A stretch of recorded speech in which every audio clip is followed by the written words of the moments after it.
What's up guys, Earl here, Fugatech, and when we hear of Oppo, we usually think of smartphones that are more focused on the camera department. But now, the company seems to take a different route, and that is making their smartphones accessible to everyone. Recently, Oppo released another mid-range smartphone, which is of course the Oppo A54. Now from the get-go, it looks chic and offers a large 6.51 inches display, together with a triple camera setup. We got a chance to put this device to the test, so let's see if this can be your next daily driver. Beginning with the design, the Oppo A54 looks familiar to other current Oppo A series smartphones like the A94 and A74. It also does feel premium, even though it is mostly made out of polycarbonate material. Now located at the back are the triple camera setup, LED flash, and Oppo branding. The back has a glossy texture, yeah, it's basically glass stick, which shows slight streak depending on the angle of the lighting. Like other smartphones with glossy coating, this is also prone to fingerprint smudges, so better use the free jelly case included in the box. It is slightly hefty at 192 grams, which we are assuming is due to its large 5000 mAh battery capacity. The unit we have is in the crystal black colorway, but it is also available in starry blue if you are interested. Flipping to its front, it's got a hole punch on the upper left for the selfie camera, while on the top part is the earpiece. The bezels are thin but have a slightly thicker part at the bottom. For buttons and ports, starting on its left side, we have the volume rockers along with its dual nano side SIM card tray with a dedicated micro SD card slot. While on the right is the power/lock button, which also doubles as your fingerprint scanner. While at the bottom are its loudspeaker, USB Type-C port, call microphone, and the 3.5mm audio jack. Now when it comes to the display, the Oppo A54 boasts a 6.51 inches IPS LCD panel with a resolution of 1600 by 720p. Moreover, it's got an 82.6 screen to body ratio, giving you an immersive viewing experience when watching content on Netflix, YouTube, or anything alike. Even though it only has an LCD panel,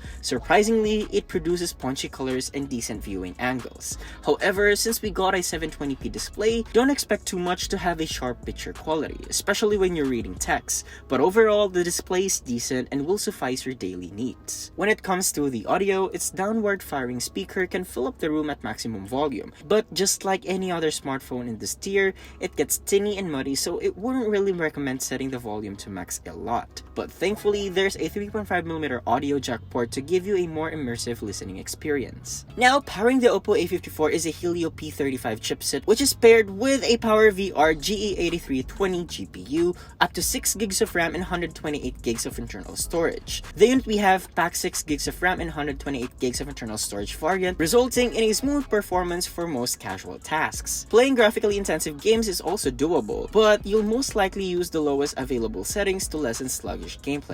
There are some slight stutters at times when leaving numerous apps running in the background. It also does feel a little hot to the touch when used for long periods of time, but it isn't to an alarming level. Overall, the Helio P35 chipset performs pretty well in most case scenarios, but there are instances where it trickles down its performance to prevent the device from overheating. If you are interested in numbers, here are the benchmark scores that we got.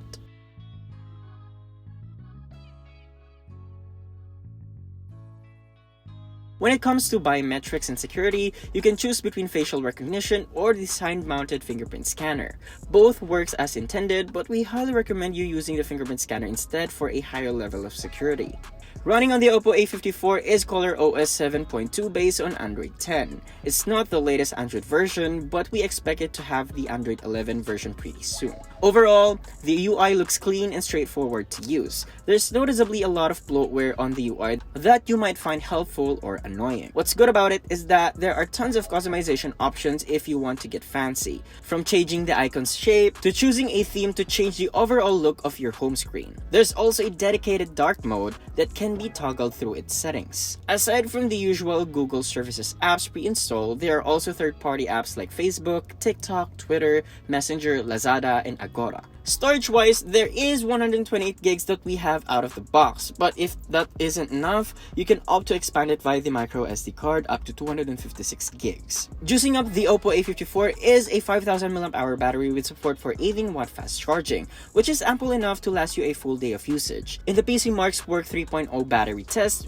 we yielded a score of 12 hours and 38 minutes for this phone. Meanwhile, we got 15 hours in our standard video loop test. Both results are respectable given its capacity capacity. If you are a light user, it can even last you up to 1.5 days of usage. When it comes to charging, the Oppo A54 sports an 18-watt fast charging which takes more than an hour to reach 100%. Now for the cameras, the Oppo A54 comes equipped with a 13-megapixel main camera, 2-megapixel macro, and a 2-megapixel depth sensor. Flipping to its front, we have a higher 16-megapixel selfie shooter. Quality-wise, photos look decent with enough details, colors are often accurate, and HDR is also present. There's also a macro camera, but as expected, it produces low quality images. We do have portrait mode, however, the subject background separation is not as good as we wanted it to be, but it is enough for casual use. Photos taken under low light conditions can be muddy even with a night mode turned on. Details are crushed and are not usable in any case. On the other hand, selfies are good, the colors and skin tones are somewhat accurate,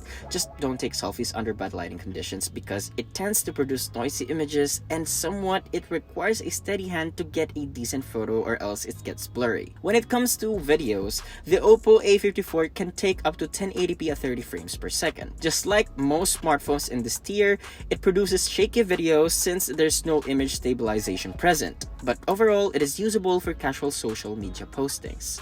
Now for pricing, the Oppo A54 with 4GB of RAM plus 128GB of internal storage will set you back 9,499 pesos and 9,999 pesos for the 6GB of RAM plus 128GB of internal storage variant. There are tons of compromises to keep the Oppo A54's price affordable to the masses, such as the lack of having a 1080p display, a slowly lower camera resolution, and not having 5G connectivity. It's not us being too nitpicky about it, because some smartphones in the market offer what the Oppo A54 lacks but has the same price point. But then, if you are an Oppo fan or maybe you're just in the market for a decent and affordable smartphone and you don't mind its shortcomings, then the Oppo A54 will be a decent choice for you. So what do you guys think about this review? Did we help you decide whether to get the Oppo A54 as your next daily driver?